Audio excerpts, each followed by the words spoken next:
pain and death and hardship. Now is the time to concentrate on building their people up instead of trying to tear Israel down. We don't want that to happen again. And the total focus of Gazans must be on restoring the fundamentals of stability, safety, dignity, and economic development so they can finally have the better life that their children really do deserve after all these decades of horror. I intend to be a partner in this effort in the sense that we're going to help and we're going to do something that became unbelievably popular. Everybody wants to be on it. It's called the Board of Peace, okay? How about that? Is that a beautiful name? Like a board of peace.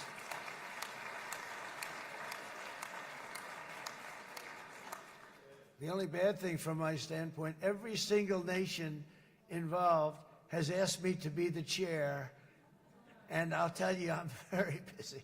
I didn't count on that, but you know what? If we do it, we'll do it right, and we have unbelievable power and wealth, because you're going to need wealth. You're going to need wealth to rebuild things, and they have wealth like few people have wealth. I want to thank the Arab and Muslim nations for their commitment that they've made to support a safe rebuilding of Gaza and beyond. I have many Arab countries, very wealthy countries, that came up and said, we'll put up tremendous amounts of money to get rebuild Gaza, and I think that's going to happen. The power, they want dignity, they want to come forward, and they want to say, and I want to say who they are, because what they're doing is going to be, I think, something that you're going to be very impressed with, Bibi, and you need that. You need the kind of economic power that they have, and they want to see it work, and they want to see it be safe, and they want to see it be good for Israel, too. And as much money as it will be, and it's a lot, as you can see, it's a lot. For these countries, it's relatively little relative to their worth. It's really a lot of money like most people could never even conceive, but for these countries, it's not that much, especially because it ensures success and stability in the Middle East, which is what they want to see. So many of them will be with us in Egypt in a little while, I think. I'm not sure. They may be gone. They may have taken their Boeing 747s and left. I said, what kind of a plane do you fly? 747. I said, that's a large plane. No, they may have. Steve, do you think they've left on their their brand new Boeing 747s? Or I don't know. We're going to find out soon. It's going to be a big story. There'll be 2 people left, and they'll be the 2 poorest ones.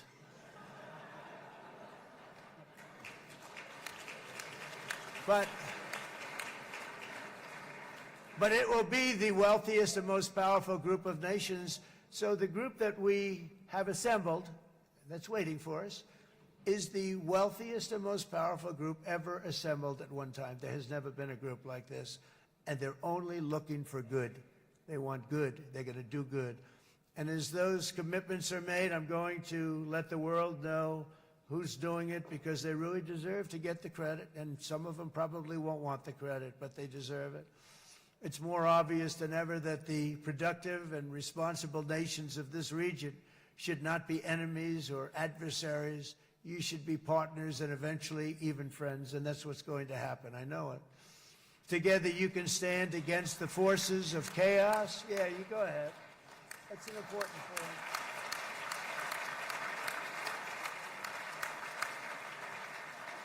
Because you can stand against the forces of chaos that threaten all of your interests, and it's always a big threat, and unleash incredible prosperity and opportunity for all the people of these lands, and that's what's going to happen. You're going to unleash numbers and success, the likes of which Israel has never been able to think of, because you're so firm, and you should be, and you've done the right thing in defending yourself.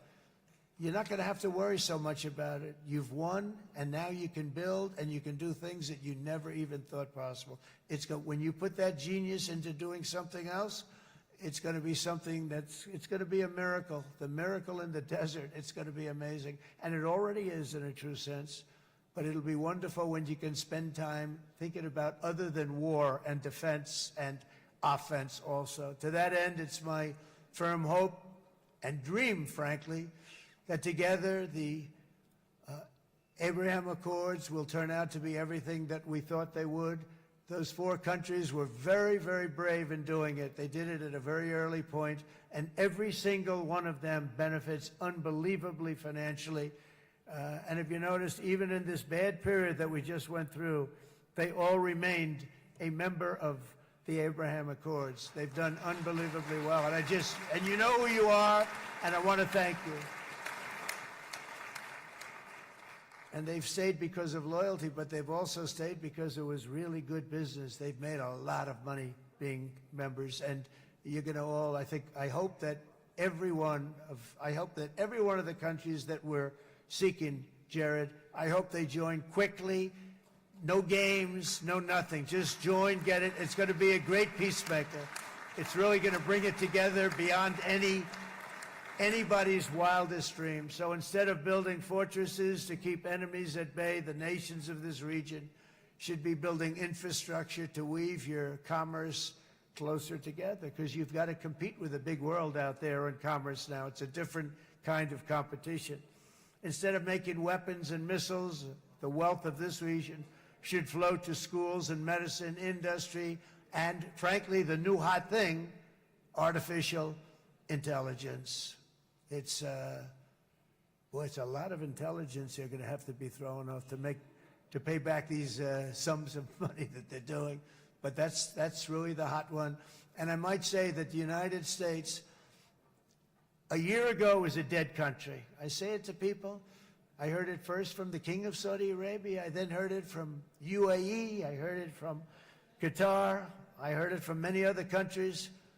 A year ago, the United States of America was a dead country. Now it's the hottest country anywhere in the world. It is the hottest. There's no question about it.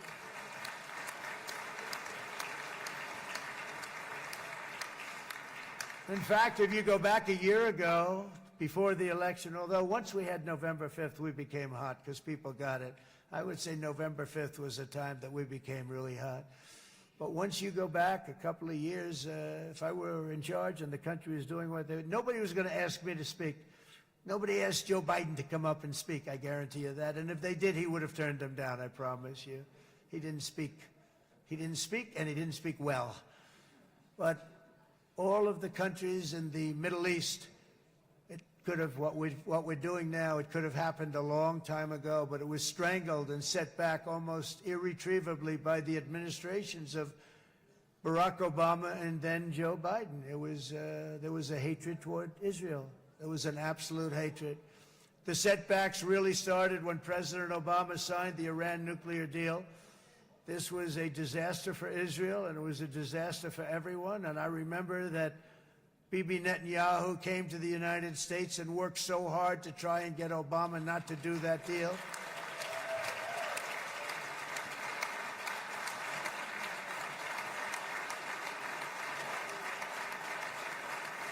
He worked so hard. But it was like talking to a wall. I remember him telling me it was like talking to a wall. They wanted to go with Iran. They chose Iran, frankly, over a lot of other good nations, but specifically Israel. And that was the beginning of a very bad period of time. You had Obama go out, and the Iran nuclear deal turned out to be a disaster. And by the way, I terminated the Iran nuclear deal, and I was very proud to do it.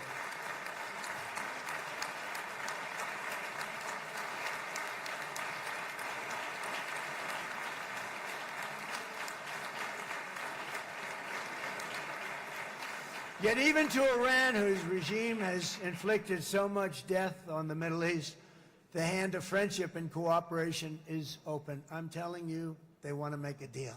That's all I do in my life. I make deals. I'm good at it. I've always been good at it. And I know when they want. Even if they said, we don't want to make a deal, I can tell you they want to make a deal. All right, they do. They want to make a deal, and we're going to see if we can do something, because this is crazy what's happening, and we're not going to have this anymore. Neither the United States nor Israel bear the people of Iran any hostility. We merely want to live in peace. We don't want any looming threats over our heads, and we don't want to even think in terms of nuclear destruction. It's not going to happen, never will happen. There's nothing that would do more good for this part of the world than for Iran's leaders to renounce terror, stop threatening their neighbors, quit funding their militant proxies, and finally recognize Israel's right to existence. They have to do that. They have to do that. And to Iran, and as you know, this is not said out of weakness. There's no weakness. But I'm going to say this, that we are ready when you are, and it will be the best decision that Iran has ever made. And it's going to happen. It's going to happen. And they're good people. I know a lot of Iranians in the United States. They're good people, smart, hardworking people. They don't want to see what's happened to their country. The story of fierce Israeli resolve and triumph since October 7th should be proof to the entire world that those who seek to destroy this nation are doomed to bitter failure. The state of Israel is strong, and it will live and thrive forever.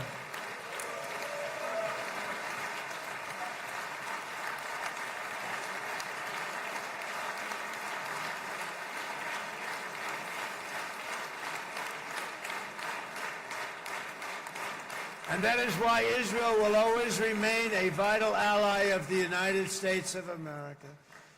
Israelis share our values, field one of the world's most powerful militaries. You really do. You have an amazing, what a job you've done. And have one of the most innovative economies on earth. Those are just a few of the reasons why I'm proud to be the best friend that Israel has ever had. And they all say it in the White House. They all say it. I guess it's true because everybody says it, baby. You said it today. Thank you. But as president, I terminated the disastrous Iran nuclear deal, and ultimately I terminated Iran's nuclear program with things called B-2 bombers. It was swift, and it was accurate, and it was a military beauty. I authorized the spending of billions of dollars, which went to Israel's defense, as you know. And after years of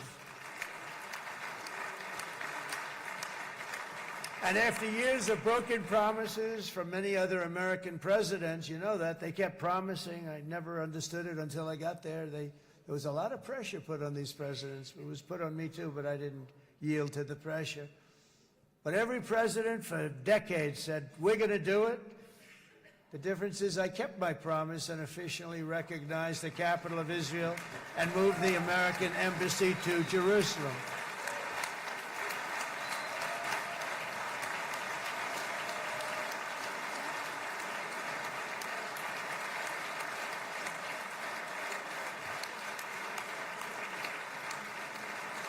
Isn't that right, Miriam? Look at Miriam. She's back there. Stand up, Miriam. Stand up.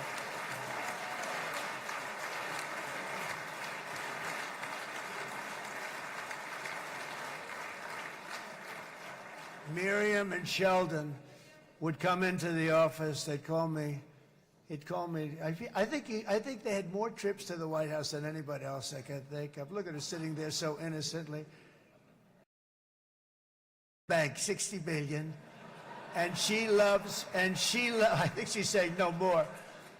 And she loves Israel, but she loves it, and they would come in, and her husband was a very aggressive man, but I loved him. He was a very aggressive, very supportive of me. And he'd call up, can I come over and see you? I say, Sheldon, I'm the president of the United States. It doesn't work that way. He'd come in and we would do. But they were very responsible for so much, including getting me thinking about Golan Heights, which is probably one of the greatest things to ever happen to Israel.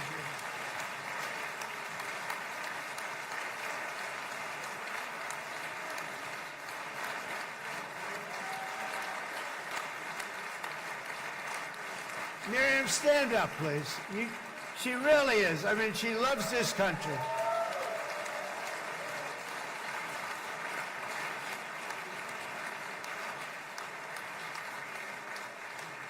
She loves this country. Her and her husband are so incredible. We miss him so dearly.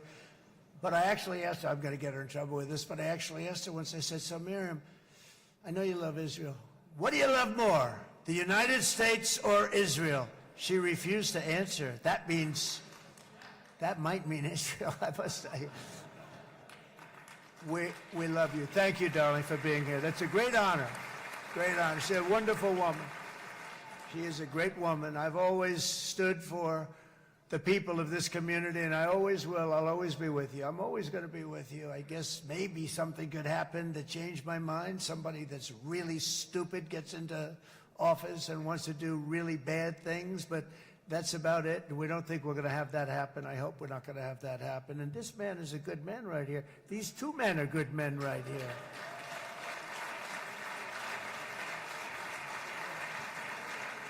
Hey, I have an idea. Mr. President, why don't you give him a pardon? Give him a pardon. Come on.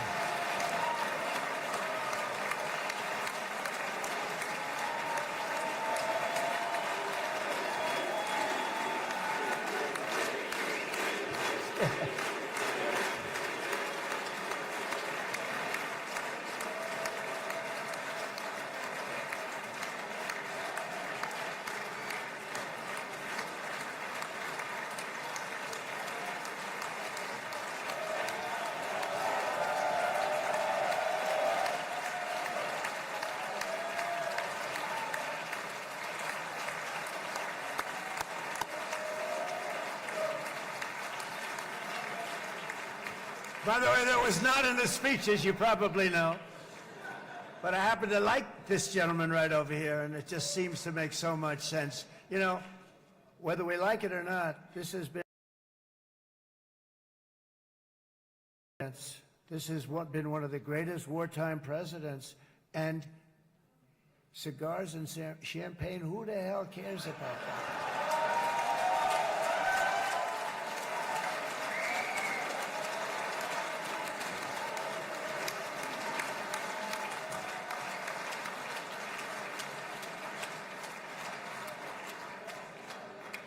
All right, enough controversy for the day, right?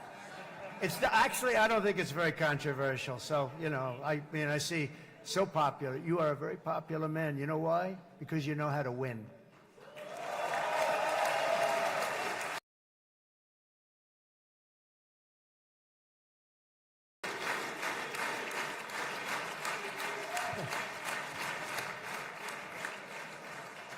Over the past 2 years, I've met many of the families of the Israelis taken hostage and those that were taken hostage. Unbelievable. I've looked into their eyes. I've seen the worst nightmares of their suffering, but I've also seen something else, the beautiful love of the people, the love of people, frankly, that hold things together, the love that gives you the courage to carry on through thousands of years of persecution and repression and to emerge with the heart of David.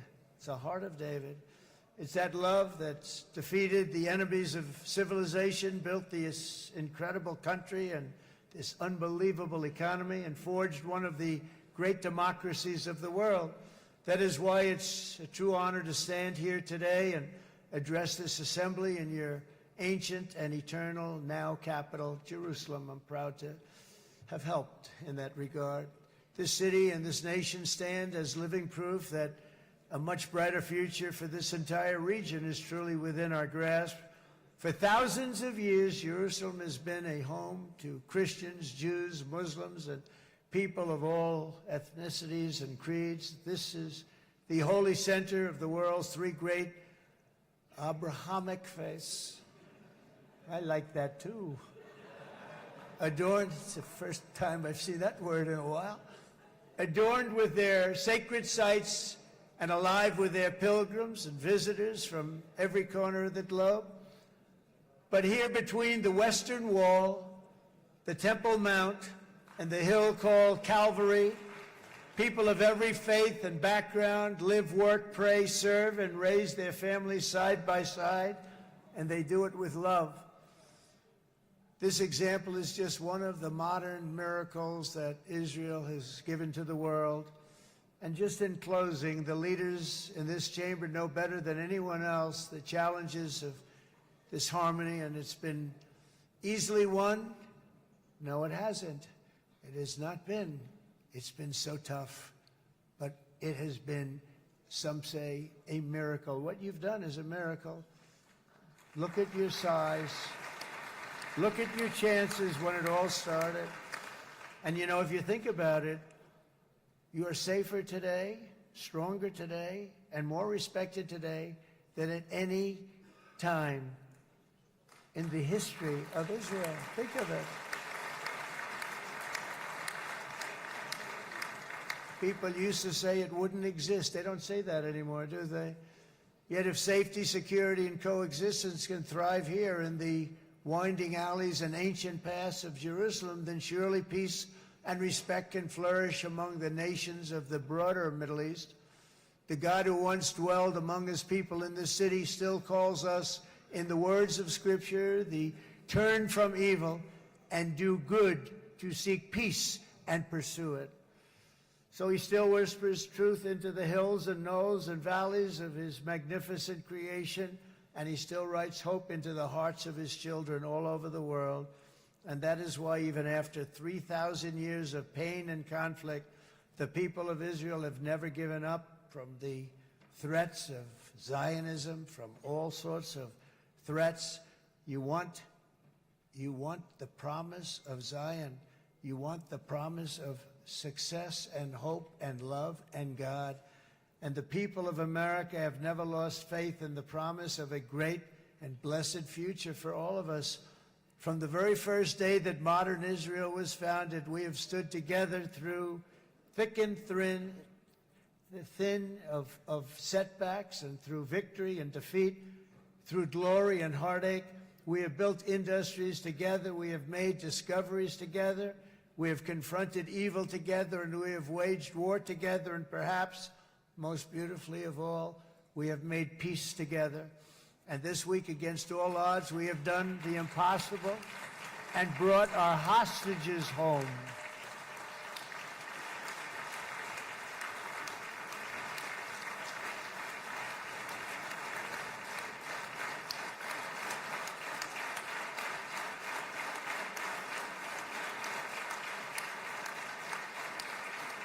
So now we're going to forge a future that is worthy of our heritage. We're going to build a legacy that all the people of this region can be proud of. New bonds of friendship, cooperation, and commerce will join Tel Aviv to Dubai, Haifa to Beirut, Jerusalem to Damascus, and from Israel to Egypt, from Saudi Arabia to Qatar, from India to Pakistan, from Indonesia to Iraq, from Syria to Bahrain, Turkey to Jordan, the United Arab Emirates to Oman, and Armenia to Azerbaijan, another war that I just settled.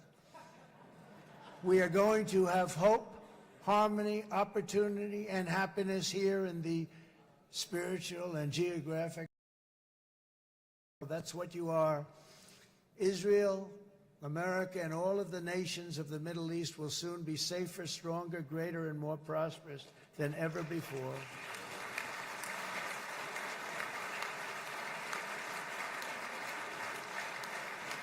And I want to thank you all once again for this exceptional honor. This has been truly an honor. It's seldom that a president is invited to do this. And I love Israel. I'm with you all the way. You will be bigger, better, stronger, and more loving than ever before. Thank you very much. God bless you. God bless the United States of America. And God bless the Middle East. Thank you, everybody. Good luck. Thank you very much. Thank you.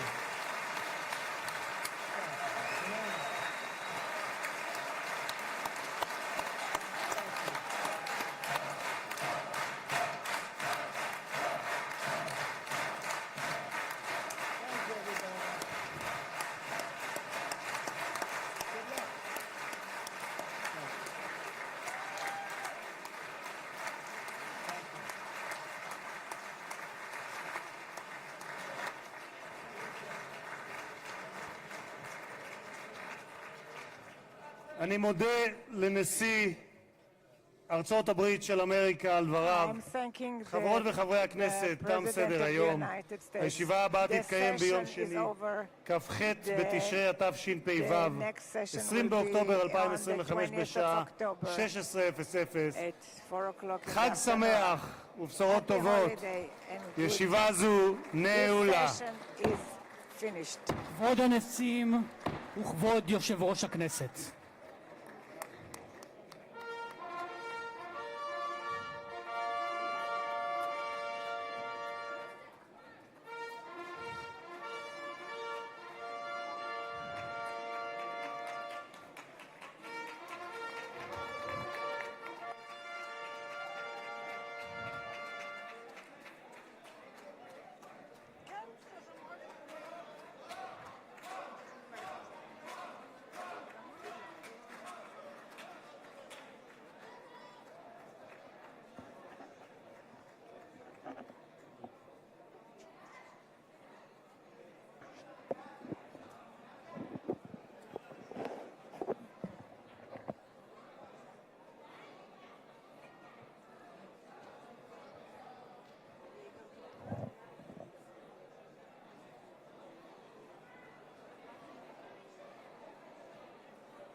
קהל נכבד, לא תתאפשר יציאה מהכנסת עד ליציאת פמליית נשיא ארצות הברית מהמשכן.